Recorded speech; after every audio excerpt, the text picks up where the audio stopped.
So we do have the results of EUIC that we can take a look at.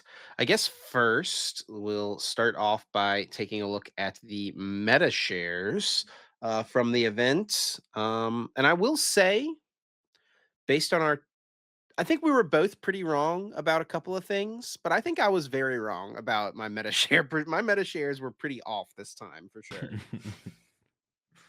Well, our meta shares were didn't we, like, agree on meta shares, though? I thought that's, like, what we came We to, like, did, a but I think I was kinda pushing the envelope a little bit on some like, you were like, "Dude, Guardy is still gonna be 10%." I was like, "Dude, Guardy is gonna be Yeah, 4%." yeah, you're right, and you thought, like, Lugia would be down there as well. Yeah, Now, maybe they should have been, like, for sure. expected result. I don't think, either of them were great plays going into the tournament because Miraidon was so popular, but, one thing that we both got wrong definitely was the Archaludon. We didn't think it would be, like we thought it would be, like, what, 7, 8, I think, or Yeah. maybe but, yeah, it And was up there. It was 11.7%.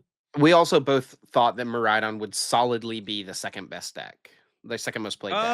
I was a little bit less I was a little bit unsure. I knew it would be top 3, or I thought it would be top 3 for sure. I just didn't know if it would pass Guardy or not. Um, Yeah. yeah, I wasn't sure if it would pass Guardy or not, but, it wasn't. I was actually number 4. And I'm surprised it to see Archaludon be more popular than it for sure. Definitely surprised by that. But, Yeah, yeah, just Dragapult number 1, definitely not a shock.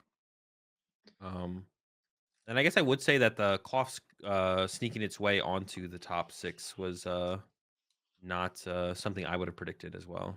yeah, I would've thought, like, based especially based on what we saw with Mexico, that, like, this would probably just be, like, Charizard, right? Even though we didn't neither of us thought Yeah. I thought Charizard was a decent play, to be honest, but I think most people would agree Charizard's not a great play overall.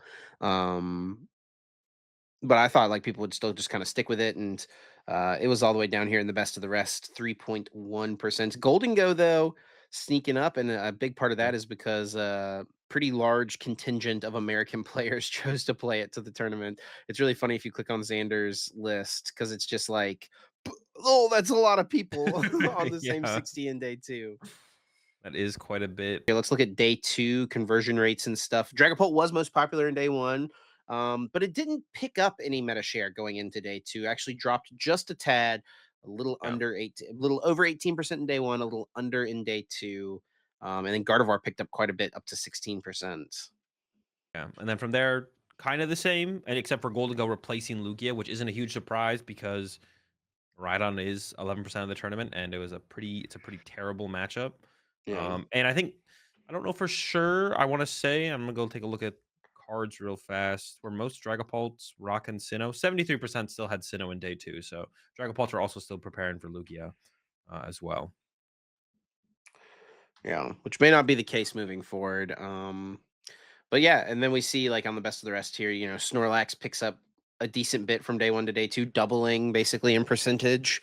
2% day one, 4% day two. And it was two out of the top eight where Yeah, it was Snorlax control. it did have a strong placement. And did we both put it in D tier? I feel like we both put it in D No, I tier. put it a little higher up, I Did think. you? I honestly Yeah. think I would still put it in D tier. I still don't think Stall's that good of a good of a deck. I'm not gonna lie. Despite his strong performance at UIC, Yeah. I think I would still put it in D tier if I ran it back, even with this knowledge.